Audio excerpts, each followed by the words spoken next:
Welcome to the Cabral Concept, where board-certified naturopath and integrative health practitioner Dr. Stephen Cabral shares how he was diagnosed at the age of 17 with a life-altering illness and given no hope for recovery. It was only after studying and traveling all over the world did he discover how to combine ancient Ayurvedic healing practices with state-of-the-art naturopathic and functional medicine to fully rebalance the body and re-energize it with life. It's time to discover how to get well, lose weight, and finally feel alive again. And now, here's your host, Dr. Stephen Cabral.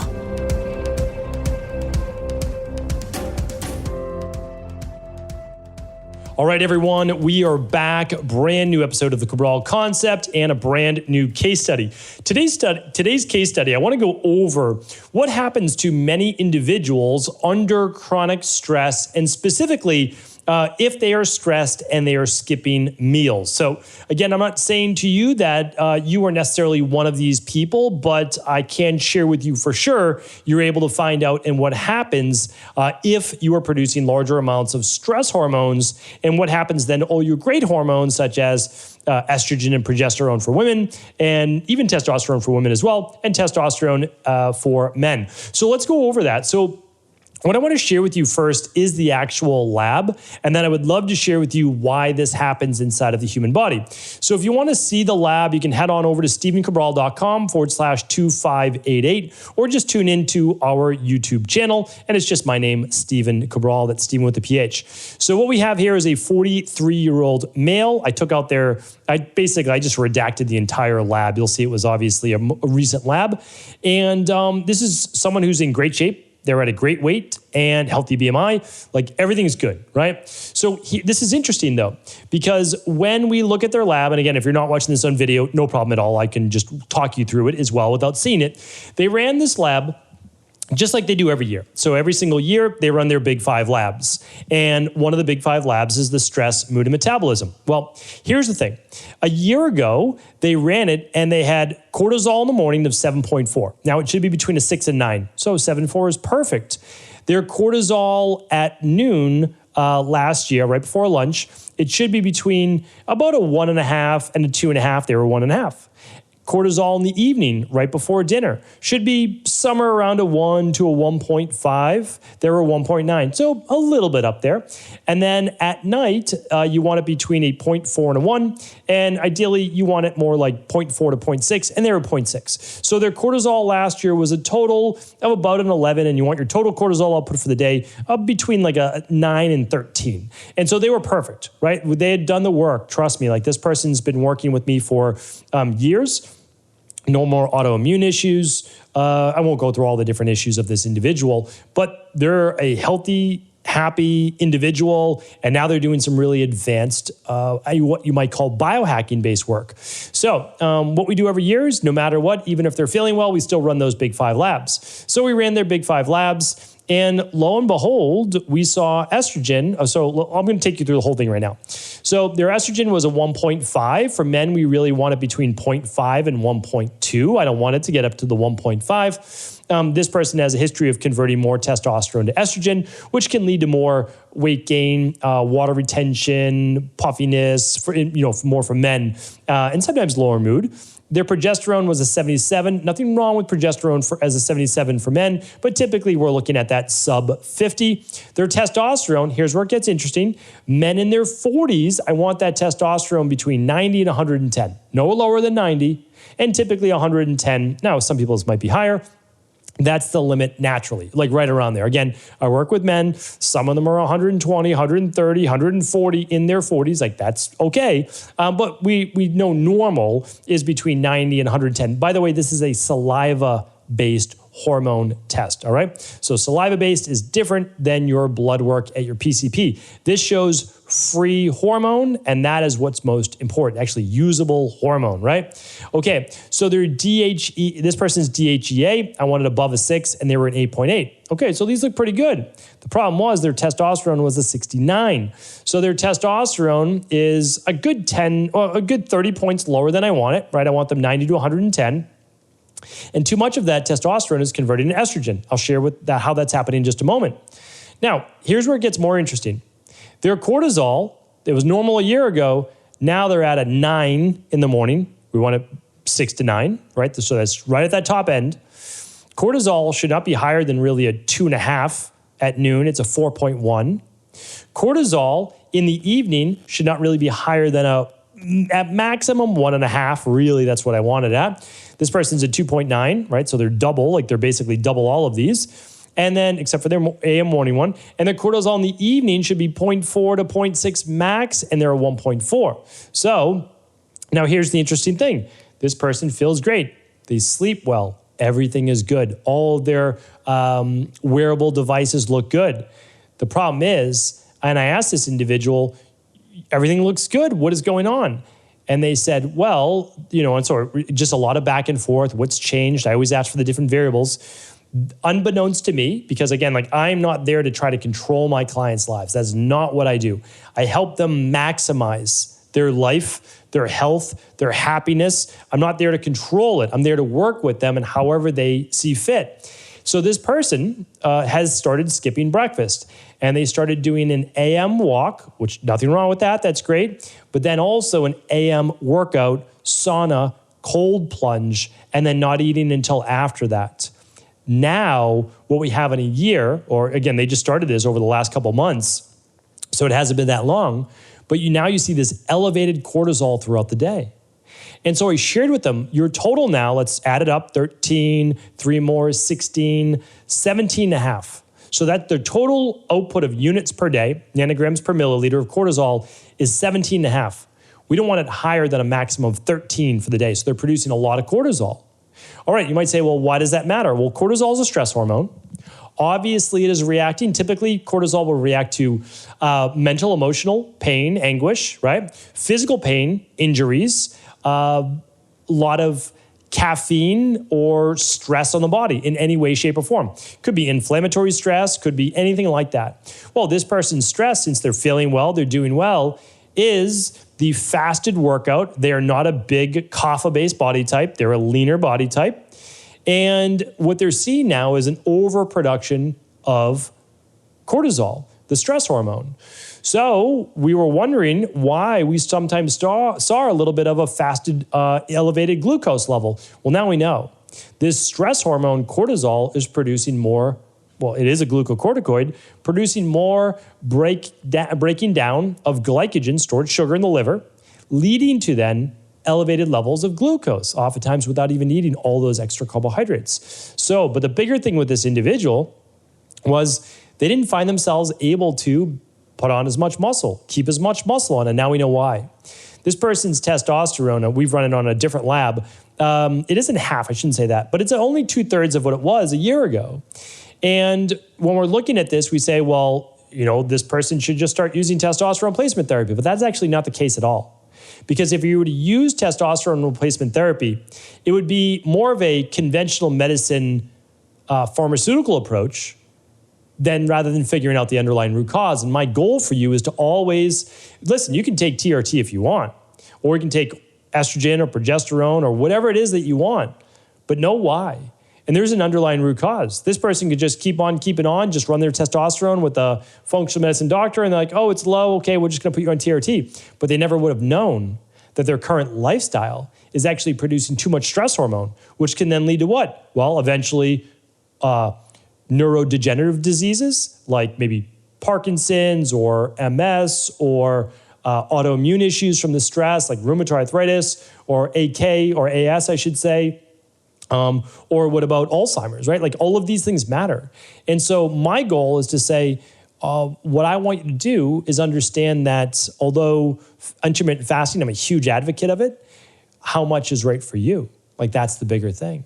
And then also, should you be doing fasted workouts, HIIT-based training with your trainer, your virtual trainer? Should you be doing sauna fasted? Should you be doing all these things fasted first thing in the morning? So if this individual likes their schedule, which I know they do, all we're doing is then not having them do, we're having them do their walk fasted. That's okay, because we're checking their glucose. But then what we're going to do is we're actually going to have them have breakfast, an easy to digest smoothie, which they were doing in the past. They loved. They just wanted to try something different. And I don't fault people for wanting to try something different. There's nothing wrong with that. But again, the proof, as they say, is in the pudding. It's also why I want other clinicians and health professionals to just be careful with making blanket recommendations. If you have not run a client or patient's labs, and I'm talking about a full panel, not just testosterone, right? Or not just cortisol in the morning. Because if you ran this individual's cortisol in just the morning with just blood work, you would never know that they had elevated cortisol throughout the day because you need to run it 4 times throughout the day. And it's as simple as spitting into a tube. Literally, it's just saliva. And it's the most accurate way of actually looking at free cortisol and free testosterone and free hormones. So now you could say like, well, how can this be? How can elevated cortisol lower sex hormones? And this goes for women as well. This isn't, I'm just giving you a male case study, but I gave a presentation last week and I'll be doing that at our October event. I'll be giving this presentation in October. I'll just tweak it just a little bit with EcoLife, our community. But this is what leads to chronic-based low mood, low energy, low libido, and low immunity. Like without a doubt, this crashes your hormones. And I'll do another case study. I don't want to give it away because I want to give you the presentation and this coming October. And I know it's a ways away, but it really shows you what chronic stress does to the body. And so I want to show you a little diagram. And again, so this person is still doing intermittent fasting. I'll get to that in just a moment. But what we have here is just the steroidal hormone pathway. I teach this inside of level 2 of the Integrative Health Practitioner Institute, but vitamin B5, pantothenic acid, is basically just a precursor for acetyl coenzyme A, and then cholesterol, and then our LDL, so our low density lipoproteins, become pregnenolone. Okay, so now if the body's relaxed and it's in a parasympathetic state, rest and relax, it's going to become DHEA, that just says dihydroepiandrosterone, and we're not going to get into this deep, right? But DHEA, you can see it right over here, DHEA, right? Okay. Then becomes testosterone. And testosterone right here can then move down to estradiol, right? And estradiol then has 3 forms of estrogen total, which is estrone, estriol, or estriol, and estradiol. All right, so this is basically just your estrogen. And this goes for women as well. Again, it goes DHEA to estrogen, DHEA to androstenediol to testosterone. So it's just, I'm not going to go in depth in this. If this interests you and you want to learn about hormonal pathways and how to improve your own labs as well as that of your family and even start a career in health coaching, you can check out the integrativehealthpractitioner.org. It's just, you can also go to ihp.coach. But look, this is very interesting. So back in the day, we called this like the pregnenolone steal. Now it's more of a theory. So now we look, all right, so pregnenolone can go to DHEA, testosterone, estrogen, or it can move over to progesterone and then down to cortisol. This is the stress hormone. So in times of stress, basically the body is saying we need to produce more stress hormone. So progesterone often falls in women, and then we eventually see DHEA fall, and estrogen can be normal. It's at the very end of basically the hormone flow. But we know that this happens. What's debated in science right now is not that this happens. Again, like as a clinical practitioner who has run more than 100,000 labs, this is what happens. I'm showing you right here. This is not abnormal by any stretch of the imagination. Like this is what happens. It's not, we don't want it to happen, but this is a normal physiological property is when your stress hormones go up, your sex hormones go down. And it leads to low energy, low mood, low metabolism, low libido, low drive if it goes on long enough, okay?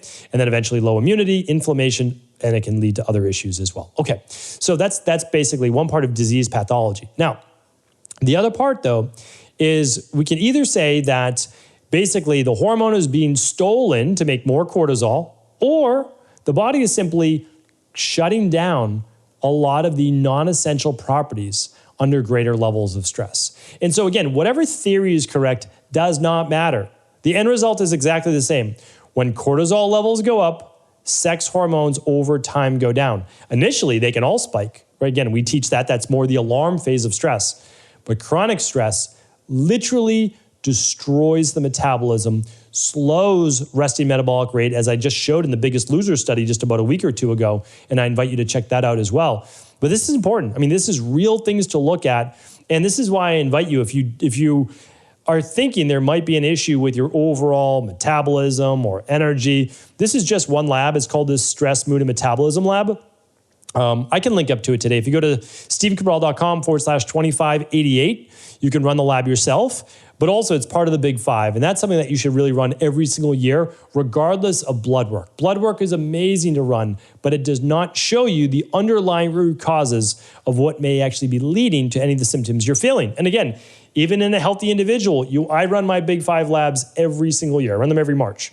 And that's my birthday month. And so I always say, listen, during this month, I'm going to run all my labs and I'm going to do it every single year just to make sure that I'm in good health. I continue to be in good health. And if there's any deficiencies, I'm going to bring them up. And if there's any toxicities, well, I'm going to help remove them. Like that's it. That's the bottom line. So that's my goal. I just wanted to share this with you here today. Is intermittent fasting right for everyone? Well, yeah, basically it is. It really is. Like 99 out of 100 people, those people dealing with chronic fatigue syndrome, Addison's disease, reactive hypoglycemia, well, they might need a little something before bed. Sure, but that's temporary, 3 to 6 months until they're able to overcome that. But most people, 12, 14, 16 hours per day for sure. Intermittent fasting is. So now an individual like this though, okay, well, they have a busy morning. Like literally they're doing a workout and it's not aiding their body. Like this is not helpful. It's not going to lead to longevity. It's certainly not going to lead to good metabolism. So we have them finishing their dinner by 5:36 every night because they do. Like they have it in their mindset that they want to do a 16-hour fast basically every day. Okay, so we're just going to end it earlier. And they're not going to do their workout basically then until 10 a.m. in the morning. So they're going to stop eating at 6. They get 6 hours till midnight. They've got till 10 a.m. 10 a.m. is when they'll start their workout. And right before that, they're actually going to drink their smoothie. So they're going to get nutrients in their body. They're going to reduce those cortisol levels. They're going to supply their body with the nutrients that it needs. So it's not in a survival state. So it's not dropping into low blood sugar. And they're going to get all the benefits. And so, that's the thing is like, I just want to share with people, there is no all for one approach. You really, if possible, you want a bio-individualized method for you, a precision methodology for your nutrition, your supplementation, your overall lifestyle. An IHP level 2 can help you with this. You can find practitioners at integrativehealthpractitioner.org, or you can work with our team by just going over to stevencabral.com/labs, or even this lab alone is stevencabral.com/hormones-test, or you can work with your local naturopathic doctor. Like it's whatever works for you. I just want you to know that this is available for you. This is the future of medicine. This is the future of true health, and it's here. And so again, we're not looking here to provide any diagnosis of any disease. We're actually looking to go way deeper than that and show you exactly how disease may manifest in the first place. So again, hopefully this was helpful. I thank you. I appreciate your support of the Cabral concept. Do feel free to share this show with anyone you believe it could help. And all those show notes will be at stevencabral.com/2588. And you can even download this lab if you'd like. All right. Take care, everybody. Have an amazing day. Did you know that the body really only becomes sick or imbalanced in only 2 ways? Over time, you become deficient in vital nutrients, and you also accumulate toxins internally and from the environment. As those nutrients diminish and you increase your total toxic load, your body then begins to show the first signs of dis-ease. It's actually quite predictable, and the good news is that if we know how you began to fill up that proverbial rain barrel, we also know how to empty it to begin the healing process.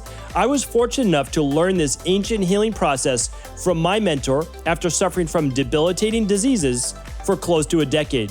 It was only when I began to implement these techniques did I finally overcome my illnesses and go on to live a life of energy and vitality that I now enjoy. I'd like to share with you now what I discovered after traveling all over the world and how to combine the best of ancient healing wisdom with state-of-the-art science. Allow me to teach you exactly how I've been able to help over 250,000 people to empty their rain barrel and begin to transform their body and lives into what they've always hoped they could be. To get your copy of the international bestseller, The Rain Barrel Effect, simply go to stevencabral.com/rainbarrel.